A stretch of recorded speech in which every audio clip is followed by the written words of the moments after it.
पड़ता वहाँ पर गए थे, वहाँ के हालात से भी आप अच्छी तरह वाकिफ है।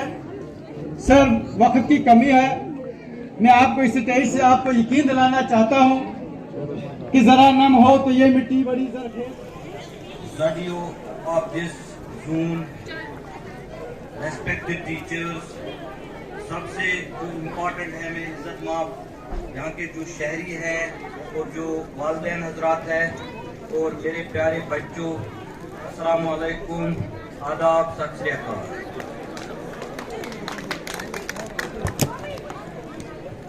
ये बेसिकली पिछले साल भी हम आए थे यहाँ एनरोलमेंट के लिए।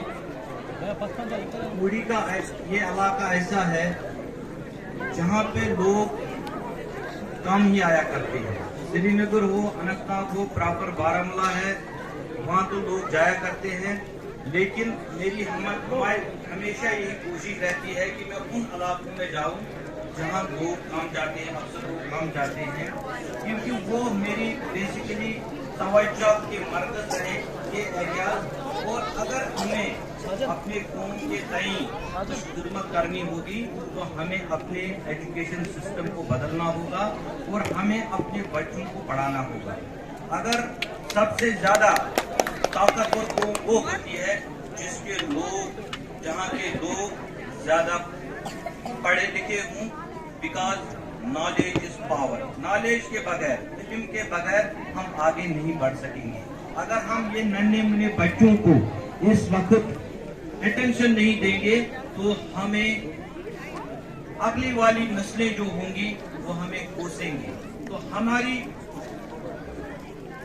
हमारी जो ये कोशिश रहती है कि हम उन बच्चों तक पहुंचे जो दूसरों के नजरों से ओझल रहते हैं, जो जहां और किसी की नजर नहीं पहुंचती है।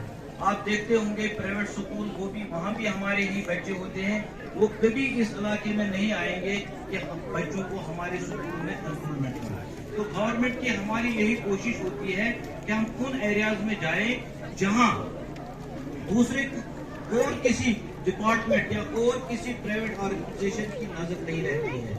हमारी कोशिश ये रहती है कि हम उन एरियाज में जाएंगे जहाँ और किसी प्राइवेट ऑर्गेनाइजेशन या प्राइवेट स्कूल की नजर न हो, और हम वहाँ जाए, वहाँ के बच्चों के साथ हम बैठे, हम उन बच्चों के साथ मिले जिनको एक्सपोजर की बहुत कमी होती है। इसीलिए मैंने कोशिश ये की कि उन एरियाज में जाना जहाँ एक्सपोजर थोड़ा कम है। एक्सपोजर यहाँ ठीक है लेकिन थोड़ा कम है एजुकेशन के हवाले से। हम इस एक्सपोजर को आगे लेना चाहते हैं और इन बच्चों को उस लेवल तक